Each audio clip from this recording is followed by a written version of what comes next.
আমরা প্রত্যেকে জানি যে ১লা জুলাই আমাদের মাননীয় মুখ্যমন্ত্রী শুভেন্দু অধিকারী মহাশয় প্রায় ১,৩০,০০,০০০ মহিলার অ্যাকাউন্টে কিন্তু অন্নপূর্ণা যোজনার ৩,০০০ টাকা পাঠিয়েছে। তো প্রশ্ন হচ্ছে, যাদের এখনও পর্যন্ত টাকা ঢোকেনি তারা কী করবেন, আর কী করলে টাকা ঢুকবে? তবে আজকের ভিডিওতে আমরা আলোচনা করতে চলেছি যে মোট দুটি কাজ করলে কিন্তু আপনাদের অ্যাকাউন্টে টাকা ঢুকতে বাধ্য। ঠিক আছে, তবে তার সাথে আপনারা আলোচনা করব যে কারা কারা টাকা পাবেন না আর কাদের ফর্ম বাতিল হয়েছে, এবং সবচেয়ে আপনার ফর্ম বাতিল হলো কিনা আপনারা কীভাবে চেক করবেন। ঠিক আছে, তবে এই সমস্ত প্রশ্নের উত্তর নিয়ে কিন্তু আলোচনা করতে চলেছি আজকের ভিডিওটির মাধ্যমে। তাই ভিডিওটি প্রথম থেকে শেষ পর্যন্ত মনোযোগ সহকারে দেখবেন, এবং তার সাথে আপনারা যদি আমাদের চ্যানেলে প্রথমবার হয়ে থাকেন তো চ্যানেলটিকে সাবস্ক্রাইব করে পাশ থেকে বেল আইকনটি অন করে রাখুন। আপনাদের প্রথমেই বলেছি যে ১,৩০,০০,০০০ মহিলার অ্যাকাউন্টে কিন্তু এই অন্নপূর্ণা যোজনার ৩,০০০ টাকা করে পাঠানো হয়েছে। তবে এর সাথে কিন্তু অনেক মহিলার মনে একটা আশঙ্কা রয়েছে যে ওনারা ভাবছেন যদি টাকা না পান তাহলে কিন্তু আপনারা অযোগ্য। এমনটা কিন্তু মোটেও না, কেননা বিপুল সংখ্যক টাকা একসাথে ছাড়ার কারণে ব্যাংকের সার্ভার সমস্যা বা লট অনুযায়ী টাকা পাঠানো হয়েছে। সেই কারণে অনেকের ব্যাংক অ্যাকাউন্ট টাকা ঢুকতে দেরি হয়েছে। বাকি লটগুলো টাকা খুবই শীঘ্র ছাড়া হবে। তবে এর আগের ভিডিওতে আপনাদের বলেছিলাম যে ১লা জুলাই থেকে ৩রা জুলাই পর্যন্ত কিন্তু আপনাদের ওয়েট করতে হবে, তাদের এখনও পর্যন্ত টাকা ঢোকেনি। তবে এই মুহূর্তে আপনাদের বলে রাখি, ৩রা জুলাই শেষ তারিখ নয়, আপনারা কিন্তু ওয়েট করতে হবে ৭ই জুলাই পর্যন্ত। ঠিক আছে, তবে এই মুহূর্তে আপনাদের কিন্তু ৩টি প্রাথমিক কাজ কিন্তু করতে হবে। প্রথম কাজটি কী রয়েছে যে কিছুদিন অপেক্ষা করতে হবে। সার্ভার সমস্যার কারণে SMS আসতে বা টাকা অ্যাকাউন্টে জমা হতে কয়েকদিন সময় লাগতে পারে। দেখুন, এখানটা আপনাদের বলে রাখি যে মুখ্যমন্ত্রী শুভেন্দু অধিকারী মহাশয় জানিয়েছেন যে ১লা জুলাই ১,৩০,০০,০০০ মহিলার অ্যাকাউন্টে কিন্তু ৩,০০০ টাকা দেওয়া হবে। তবে এটা কিন্তু বলেনি যে একদিনই দেওয়া হবে। ঠিক আছে, এটা কিন্তু স্টেপ বাই স্টেপ দেওয়া হবে। ঠিক আছে, লট অনুযায়ী কিন্তু স্টেপ বাই স্টেপ টাকা ঢুকবে, সেজন্য কিন্তু আপনাদের ৭ই জুলাই পর্যন্ত আপনাদের অপেক্ষা করতে হবে। আর দ্বিতীয় যে কাজটি করতে হবে সেটি হলো পাসবুক আপডেট করতে হবে। সরকার SMS পাঠালেও অনেক সময় ব্যাংকের মেসেজ আসে না, সরাসরি ব্যাংকে গিয়ে পাসবুক এন্ট্রি করে নিন। দেখুন, আপনি যদি ভেবে থাকেন যে আপনার অ্যাকাউন্টে যদি টাকা ছাড়া হয় তাহলে আপনার মোবাইলে SMS চলে আসবে, এমনটা কিন্তু মোটেও না। তাদের সিস্টেম করা রয়েছে, তাদের কিন্তু SMS আসে। যদি আপনাদের মোবাইলে যদি SMS না আসে থাকে তাহলে আপনারা ভাববেন না যে আপনাদের অ্যাকাউন্ট টাকা ঢোকেনি। তবে আপনাদের নিশ্চিত হতে হলে আপনাদের কী করতে হবে, আপনার ব্যাংকে যাবেন, পাসবুক নিয়ে যাবেন। ঠিক আছে, সেখানে গিয়ে আপনারা এন্ট্রি করে জেনে নেবেন যে আপনাদের অ্যাকাউন্টে টাকা এসছে কিনা। তারপর তৃতীয় যে কাজটি করতে হবে, ডিবিটি লিঙ্ক যাচাই করুন। আপনার অ্যাকাউন্টে ডাইরেক্ট বেনিফিট ট্রান্সফার অর্থাৎ ডিবিটি চালু আছে কিনা তা ব্যাংকে বা অনলাইনে যাচাই করুন। দেখুন, এখানে আপনি বলে রেখে আগে সরকার থেকে আপনারা কীভাবে টাকা পেতে না পেতেন সেটা বড় বিষয় নয়। তো বর্তমানে রাজ্য সরকার তরফ থেকে প্রতিটি প্রকল্পের টাকা পেতে এলে আপনাদের কিন্তু অতি অবশ্যই আপনাদের আন্দাজের সাথে কিন্তু ডিবিটি লিঙ্ক থাকতেই হবে। ঠিক আছে, কেন বলছি, আপনার যে ব্যাংক অ্যাকাউন্টে ডিবিটি লিঙ্ক থাকবে ওই ব্যাংক অ্যাকাউন্টে কিন্তু আপনি প্রকল্পের টাকা পাবেন। তাই বলছি, যদি এখনও পর্যন্ত আপনার অ্যাকাউন্টে ডিবিটি লিঙ্ক না করে থাকে তো অতি অবশ্যই কিন্তু ডিবিটি লিঙ্ক করে ফেলুন। দেখুন, ডিবিটি লিঙ্ক করার কিন্তু দুটো উপায় রয়েছে, একটা হচ্ছে বাড়িতে বসে অনলাইনের মাধ্যমে, আরেকটা হচ্ছে ব্যাংকে গিয়ে। ঠিক আছে, তো আপনার দুটি পদ্ধতির মধ্যে আপনার যেটা পছন্দ করবেন সেটা আপনারা করে নিতে পারেন। অর্থাৎ এখানে মূল বিষয় হলো যে আপনার 3টি কাজ করতে হবে, সেটি হলো কিছুদিন অপেক্ষা করতে হবে। কদিন অপেক্ষা করতে হবে? ৭ই জুলাই পর্যন্ত। ঠিক আছে, আর সেকেন্ড কাজটি যেটি করতে হবে যে পাসবুক কিন্তু আপডেট করতে হবে। আর তৃতীয় যে কাজটি করতে হবে, আপনাদের কিন্তু অতি অবশ্যই ডিবিটি লিঙ্কটা করে ফেলুন। আর যদি ডিবিটি লিঙ্ক করা আছে কি না সেটা বুঝতে পারছেন না, সেক্ষেত্রে কিন্তু আপনারা অনলাইনে চেক করতে পারেন। এর সাথে আপনাদের বলে রাখে, যদি আপনারা ভেবে থাকেন যে আপনাদের কোনো সমস্যার সমাধান হচ্ছে না, তবে কিন্তু অতি অবশ্যই কিন্তু আপনাদের দুটি কাজ করতে হবে। প্রথম যে কাজটি কী রয়েছে যে হেল্পলাইন নাম্বারে কিন্তু অভিযোগ জানাতে হবে। ইতিমধ্যে রাজ্য সরকার তরফ থেকে কিন্তু একটি টোল ফ্রি নাম্বার কিন্তু পাবলিশ করা হয়েছে, আর সেই নাম্বারটি হলো 8282082820। এই নাম্বার কিন্তু আপনাদের কল করতে হবে, এবং সেটা কল করার কিন্তু এক টাইম লাইন রয়েছে, সোমবার থেকে শনিবার। রোববার কল করলে কিন্তু হবে না। ঠিক আছে, সকাল 10টা থেকে বিকেল 5টা পর্যন্ত তারা জানিয়ে দেবেন যে আপনার ফর্মে কোনো সমস্যা আছে কিনা। অর্থাৎ এখান থেকে কল করে আপনারা কিন্তু জানতে পারবেন যে আপনার ফর্মের বর্তমান স্ট্যাটাস কী রয়েছে, আপনার ফর্ম কি রিভাইড করা হলো নাকি বাতিল করা হলো, সমস্ত তথ্য কিন্তু এখানটা আপনারা পেয়ে যাবেন। আর দ্বিতীয় যে কাজটি করতে হবে সেটি হলো যে বিডিও অফিসে যোগাযোগ করুন। ফোনের সমাধান না হলে সরাসরি আপনার স্থানীয় বিডিও অফিসে যোগাযোগ করুন। দেখুন, ইতিমধ্যে রাজ্য সরকার তরফ থেকে যে টোল ফ্রি নাম্বার পাবলিশ করা হয়েছে, এই নাম্বার কল করে যদি আপনার সমস্যার সমাধান না হয় সেক্ষেত্রে আপনার নিকটবর্তী যে বিডিও অফিস রয়েছে সেই বিডিও অফিসে আপনি যাবেন। ঠিক আছে, সেখানে গিয়ে আপনার প্রথম প্রশ্ন করবেন যে আপনি অনলাইনে কিংবা অফলাইনে আবেদন করেছেন, তা আপনার আবেদনটি বাতিল হয়েছে কিনা, আর কী কারণে বা বাতিল হয়েছে। যদি বাতিল হয়ে থাকে সেটাকে সংশোধন করবেন কী করে, আপনার কিন্তু এই সমস্ত প্রশ্ন কিন্তু করবেন। তবে একটা কথা মাথায় রাখবেন, শুধু বিডিও অফিসে গেলে হবে না। বিডিও অফিসে যাওয়ার সময় আপনাদের কিন্তু কিছু প্রয়োজনীয় ডকুমেন্টস কিন্তু সাথে করে নিয়ে যেতে হবে। প্রথম কে নিতে হবে যে আবেদনপত্রের হার্ড কপি। দেখুন, আপনারা অনলাইনে আবেদন করার সময় যখন আপনাদের আবেদন সাবমিট হয়ে যায়, ওখানে কিন্তু আগে থেকে একটা অপশান ছিল ডাউনলোড ফর্ম বলে। ওখান থেকে আপনারা ক্লিক করলে ওখান থেকে কিন্তু একটা হার্ড কপি, ঠিক আছে, ওখানে কিন্তু বা রিসিপ্ট কপি ডাউনলোড হয়ে যেত। ওটা কিন্তু আপনার প্রিন্ট করে জেরক্স করে ওটা কিন্তু আপনারা নিয়ে যাবেন। আর সেকেন্ড কী নিয়ে যাবেন, যে অ্যাপ্লিকেশন নাম্বার। দেখুন, আপনি যখন অনলাইনে আবেদন করেছেন ওখানে কিন্তু সবাইকে একটি অ্যাপ্লিকেশন নাম্বার কিন্তু প্রোভাইড করা হয়েছিল। ওই নাম্বারটা কিন্তু আপনাদের কোথাও নোট করতে বলেছিলাম, নাহলে স্ক্রিনশট মেরে রাখতে বলেছিলাম, ঠিক আছে। ওটা কিন্তু আপনারা নিয়ে যাবেন।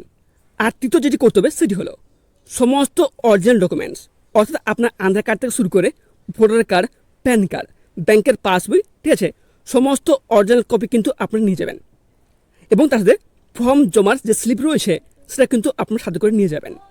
এর সাথে আপনি বলে রাখে যে কেন 26 লক্ষ উপভোক্তার ফর্ম বাতিল করা হলো।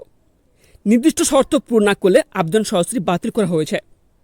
আপনারা অলরেডি নিশ্চয় জানেন যে প্রায় 1,60,00,000 মহিলা কিন্তু আবেদন করছেন এই অন্নপূর্ণা যোজনায়, ঠিক আছে।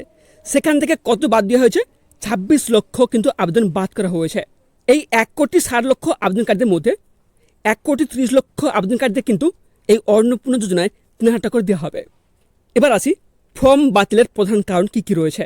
দেখুন, প্রথম যে কারণটি রয়েছে যে আবেদনকারীর মহিলার বয়স 25 থেকে 60 বছরের মধ্যে হতে হবে। যদি 25 বছরের কম হয়ে থাকে কিংবা 60 বছরের বেশি হয়ে থাকে, আপনি যদি আবেদন করেন তাহলে আপনার আবেদন কিন্তু ক্যান্সেল অর্থাৎ বাতিল করা হবে। বুঝতে পারলাম। আর দ্বিতীয় যে কারণটি রয়েছে, আবেদনকারী বা পরিবারের কেউ আয়কর অর্থাৎ ইনকাম ট্যাক্স দিলে বা স্থায়ী সরকারি চাকরিজীবী হলে ওনার আবেদন কি বাতিল করা হবে। দেখুন, ধরুন আপনার পরিবারে এমন কেউ রয়েছেন যিনি অন্নপূর্ণা যোজনায় আবেদন করেছেন এবং ওনার পরিবারে এমন কেউ সদস্য রয়েছেন যিনি ইনকাম ট্যাক্স দেন বা স্থায়ী কোনো সরকারি চাকরি করে থাকেন, সেক্ষেত্রে যদি হয়ে থাকেন সেক্ষেত্রে কিন্তু আপনি এই অন্নপূর্ণা যোজনায় আবেদন করলেও আপনার আবেদন কিন্তু রিজেক্ট করা হবে। আর তৃতীয় যে কারণটি রয়েছে, পুরুষ আবেদনকারী প্রায় 10 লক্ষ পুরুষের আবেদন স্বাভাবিকভাবেই বাতিল করা হয়েছে। দেখুন, এখানটা আপনি বললে কি এই অন্নপূর্ণা যোজনা কিন্তু শুধুমাত্র মহিলাদের জন্য, ঠিক আছে। সেখানে কিন্তু অনেক পুরুষ রয়েছেন, ঠিক আছে, এরা কিন্তু এই অন্নপূর্ণা যোজনায় আবেদন করেছেন। সেটা কিন্তু 10 লক্ষ মোটেও না, তার মধ্যে অনেক কম হবে, তারা কিন্তু অতি অবশ্যই আবেদন করেছেন। যদি কোনো পুরুষ এভাবে ইলিগালি আবেদন করে থাকেন সেক্ষেত্রে কিন্তু ওনার আবেদন কিন্তু রিজেক্ট অর্থাৎ বাতিল করা হবে। নেক্সট আপনি বলে রাখি যে ফর্ম বাতিলের অন্যান্য কারণগুলো কী কী হতে পারে। এখানে 4টি কারণ বলা হয়েছে। প্রথম যে কারণটি রয়েছে, সন্তানদের সরকারি অনুমোদিত স্কুলে না পড়ালে বা সরকারি টিকা না দিলে। দেখুন, এখানটা আপনি বলে রাখি, আপনারা তো অনেকে অন্নপূর্ণা যোজনায় আবেদন করছেন, ঠিক আছে, কিন্তু আপনাদের অনেক সন্তান রয়েছেন যারা সরকারি স্কুলে পড়েন না, তারা কিন্তু বেসরকারি স্কুলে বা কোনো প্রাইভেট স্কুলে পড়াশোনা করেন, কিংবা আপনারা আপনাদের শিশুদের সরকারি টিকা দেননি। যদি এরকম তথ্য পাওয়া যায় তাহলে আপনার আবেদন কিন্তু বাতিল করা হবে। সেকেন্ড কারণটি কী রয়েছে, একাধিক বিবাহযুক্ত পরিবারের সদস্য হলে। ধরুন আপনার পরিবারে এমন কোনো সদস্য রয়েছেন যে কিন্তু একাধিক বিবাহ করে রেখেছেন এবং ওই একাধিক মহিলা ওনারা কিন্তু অন্নপূর্ণা যোজনা আবেদন করেছেন। যদি এরকম কোনো চিন্তা করা যায় তাহলে ওনার আবেদন কিন্তু বাতিল করা হবে। তৃতীয় কারণটি কী রয়েছে, ভারতীয় নাগরিক না হলে, ভোটার লিস্টে নাম না থাকলে বা 3 জায়গায় ভোটার লিস্টে নাম থাকলে। দেখুন, এখানটা আপনি বলে রাখি, ধরুন আপনি এই অন্নপূর্ণা যোজনায় আবেদন করছেন কিন্তু আপনারা আমাদের এই ভারতীয় নাগরিক নন, সেক্ষেত্রে আপনার আবেদন বাতিল করা হবে। এছাড়াও যদি আপনার নাম ভোটার লিস্টে না থাকে কিংবা একাধিক জায়গায় যদি ভোটার লিস্টে আপনার নাম থাকে সেক্ষেত্রে কিন্তু আপনার নাম কিন্তু বাদ দেওয়া হবে। আর 4 নম্বর কারণটি কী রয়েছে, মৃত ব্যক্তির নামে জালিত করে আবেদন করা হলে। দেখুন, এই অন্নপূর্ণা যোজনায় সুবিধা কারা হবে, যারা জীবিত রয়েছেন। যদি আপনি মনে করেন যে আপনার পরিবারে কোনো মহিলা সদস্য মারা গেছেন, ওনার ডকুমেন্ট দিয়ে আপনি এই অন্নপূর্ণা যোজনা আবেদন করবেন, সেক্ষেত্রে যদি ওনার বুঝতে পারে সেক্ষেত্রে কিন্তু আপনার আবেদন কিন্তু টোটালি রিজেক্ট অর্থাৎ বাতিল করা হবে। নেক্সট আপনাদের বলে রাখি যে 1,30,00,000 আবেদনকারী যে টাকা পাচ্ছেন এবং পাবেন, তাদের যে চূড়ান্ত লিস্ট রয়েছে সেই লিস্টে আপনারা কোথায় পাবেন। দেখুন, সেই চূড়ান্ত লিস্ট রয়েছে কিন্তু আপনার যে গ্রাম পঞ্চায়েত রয়েছে সেখান থেকে কিন্তু ওই লিস্টটি বানানো রয়েছে। তবে আপনারা যদি গ্রাম পঞ্চায়েতে যান সেখান থেকে কিন্তু ওই লিস্ট আপনাদের দেখানো হবে না। তার জন্য কিন্তু আপনাদের যেটি করতে হবে, আপনার যে বিডিও অফিস রয়েছে সেই বিডিও অফিসে আপনাদের যেতে হবে এবং সেখানে গিয়ে বললে ওনারা কিন্তু এক্সেল সিট চেক করলে কিন্তু ওখান থেকে কিন্তু আপনি জানতে পারবেন যে ওই লিস্টে আপনার নাম আছে কি নেই। ঠিক আছে, আপনারা একটা কথা মাথায় রাখবেন, আপনার গ্রাম পঞ্চায়েতের লিস্ট তৈরি হলেও আপনার গ্রাম পঞ্চায়েত থেকে আপনি জানতে পারবেন না। জানতে হলে আপনাদের বিডিও অফিসে আপনাদের যেতে হবে। নেক্সট আপনাদের বলে রাখি যে আপনারা যে আবেদন করেছেন অনলাইন কিংবা অফলাইন, তার স্ট্যাটাস কীভাবে চেক করবেন।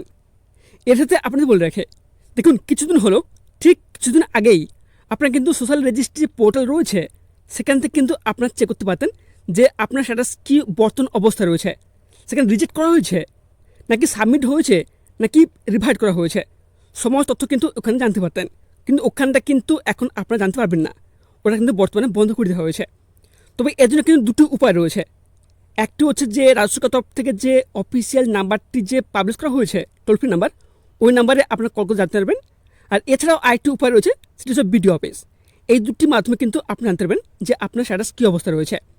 তবে এখানে মূল বিষয় হলো, যদি দুটি মাধ্যম থেকে আপনাদের জানানো হয় যে আপনার আবেদনটি সাবমিট হয়েছে, তাহলে আপনারা বুঝে নেবেন যে আপনার আবেদন কিন্তু সাকসেসফুলি সাবমিট হয়ে গেছে। ঠিক আছে, তো সাবমিট হয়ে গেছে এমন নয় যে কোনো প্রকার সমস্যা নেই। দেখুন সাবমিট হয়ে যাওয়ার পরেও প্রসেসিংয়ের ব্যবস্থা রয়েছে। ঠিক আছে, প্রসেসিং কমপ্লিট হলেই তারপর তো সাকসেসফুল হবে। তবে এখানটা আপনাদের বলে রাখি যে অনেক ক্ষেত্রে দেখলাম যাদের স্ট্যাটাস সাবমিট দেখাচ্ছে তাও কিন্তু ওনাদের অ্যাকাউন্টে কিন্তু টাকা ঢুকে গেছে। ঠিক আছে, তবে এই প্রকার কোনো চিন্তা নেই, আপনি টাকা পেয়ে গেছেন বা খুবই শীঘ্র পাবেন যদি সাবমিট যদি আপনার স্ট্যাটাস দেখায়। ঠিক আছে, নেক্সট আপনার কী বলে যে রিভার্টেড। রিভার্টেড মানে হলো যে ফেরত দিয়ে দেওয়া, অর্থাৎ আপনার নাম, জন্ম তারিখ বা আধারে ছোটোখাটো ভুল আছে। আপনি যখন অনলাইন কিংবা অফলাইনে আবেদন করছেন তখন যদি আপনার নাম, জন্ম তারিখ বা আধারে ছোটোখাটো ভুল থেকে থাকে, সেক্ষেত্রে কিন্তু আপনার আবেদন কিন্তু রিভার্ট করতে হবে। ঠিক আছে, তবে এখানটা আপনাদের কী করণীয়, আপনার নিকটবর্তী যে বিডিও অফিস রয়েছে সেই বিডিও অফিসে আপনাদের অরিজিনাল কাগজ দেখিয়ে অবিলম্বে ভুল সংশোধন করতে হবে। তবে এই মুহূর্তে কিন্তু আপনি যাবেন না, আপনার 7 জুলাই পর্যন্ত কিন্তু আপনাদের অপেক্ষা করুন। ঠিক আছে, 7 জুলাই পর আপনারা কিন্তু অবশ্যই আপনাদের নিকটবর্তী যে বিডিও অফিস রয়েছে সেখানটা আপনারা যাবেন। সেখানে গিয়ে আপনারা জিজ্ঞেস করবেন যে আপনার আবেদনটি বাতিল হয়েছে নাকি রিভার্ট করে দেওয়া হয়েছে। নেক্সট আপনাদের বলে রাখি রিজেক্ট অর্থাৎ বাতিল। দেখুন এখানটা কাদের আবেদন বাতিল হবে, অন্নপূর্ণা যোজনা তো আপনি আবেদন করছেন ঠিক আছে, কিন্তু অন্নপূর্ণা যোজনার জন্য যোগ্যতা হওয়ার জন্য একটি ক্রাইটেরিয়া রয়েছে। সেই ক্রাইটেরিয়া যদি আপনি না জেনে আবেদন করে থাকেন সেক্ষেত্রে আপনার আবেদন কিন্তু বাতিল করা হবে। ঠিক আছে, আবেদন পুরোপুরি বাতিল, এই প্রকল্পের সুবিধা পাবেন না। নেক্সট আপনাদের বলে রাখি বিশেষ ক্ষেত্রে কারা কারা টাকা পাবেন। দেখুন প্রথমে কী বলা হয়েছে, যুবহাতি বা অন্যান্য ভাতা প্রাপক। দেখুন আপনি যদি একজন মহিলা হয়ে যুবহাতি প্রকল্প থেকে টাকা পেতেন কিংবা অন্যান্য ভাতা থেকে টাকা পেতেন, সেক্ষেত্রে আপনারা এই প্রকল্প থেকে কিন্তু আপনার টাকা পাবেন। ঠিক আছে, সেকেন্ড কী বলা হয়েছে, নতুন আবেদনকারী। দেখুন এর আগে আপনাদের বলে রাখি যে আমাদের মাননীয় মুখ্যমন্ত্রী শুভেন্দু অধিকারী মহাশয় এবং মন্ত্রী অগ্নিমিত্রা পাল অনেক সময় বলেছেন যারা লক্ষ্মী ভাণ্ডার পেতেন তারা কিন্তু অতি অবশ্যই এই অন্নপূর্ণা যোজনার তরফ থেকে টাকা পাবেন। এছাড়াও যারা লক্ষ্মী ভাণ্ডার টাকা পেতেন না, নতুন আবেদন করেছেন এই অন্নপূর্ণা যোজনায়, তারা কিন্তু এই প্রকল্প থেকে টাকা পাবেন। ঠিক আছে, তারপর নেক্সট কী বলা হয়েছে, সিএএ ও ট্রাইব্যুনাল আবেদনকারী। ঠিক আছে, যারা সিএএ এবং ট্রাইব্যুনাল আবেদন করেছেন, ঠিক আছে, এবং আপনাদের এখনও ফাইনাল রেজাল্ট আসেনি, আপনার আবেদন এখন পেন্ডিং অবস্থা রয়েছে, তারা কিন্তু এই অন্নপূর্ণা যোজনার তরফ থেকে টাকা পাবেন যতক্ষণ না পর্যন্ত ফাইনাল রেজাল্ট আসছে। ঠিক আছে, তারপর নেক্সট কী রয়েছে, এক পরিবারে একাধিক যোগ্য মহিলা। ধরুন আপনি মনে করুন, ধরুন আপনার পরিবারে 7 জন কি 8 জন সদস্য রয়েছে, তার মধ্যে 5 জন মহিলা রয়েছে।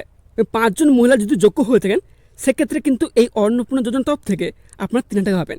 সবশেষে আপনাদের বলে রাখি, আপনি যদি মনে করেন যে বাকিদের অ্যাকাউন্ট টাকা ঢুকে যাচ্ছে কিন্তু আপনি যোগ্য হতেও আপনার অ্যাকাউন্টে এখন টাকা ঢোকেনি, তবে এই মুহূর্তে আপনি যে কাজটি করতে পারেন সেটি হলো রাজ্য সরকার দ্বারা প্রকাশিত যে নাম্বারটি টোল ফ্রি নাম্বার পাবলিশ করা হয়েছে, এই টোল ফ্রি নাম্বারে কিন্তু আপনারা কল করতে পারেন।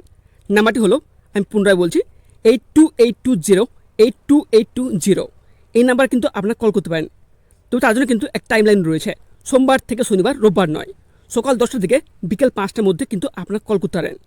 ঠিক আছে, তাহলে বন্ধুরা আপনার টাকা এখনও না এসে থাকলে অবিলম্বে ডিবিটি স্ট্যাটাস চেক করুন এবং সরকারি গাইডলাইনগুলো মিলিয়ে নিন। আশা করি এই তথ্যগুলো আপনার কাজে আসবে। ভিডিওটি যদি বিন্দুমাত্র তথ্যপূর্ণ মনে হয়ে থাকে তবে অবশ্যই এক লাইক করবেন এবং আপনার বন্ধু বান্ধবের হাতে প্রচুর পরিমাণে শেয়ার করুন, যাতে সবাই জানতে পারে। তো এখানে শেষ করছি, দেখা হচ্ছে পরবর্তী ভিডিওটিতে। ততক্ষণ সবাই ভালো থাকবেন, সুস্থ থাকবেন, এবং তার সাথে আপনারা যদি আমাদের চ্যানেলে প্রথমবার হয়ে থাকেন তো চ্যানেলটিকে সাবস্ক্রাইব করে পাশ থেকে বেল আইকনটি অন করে রাখুন। ধন্যবাদ।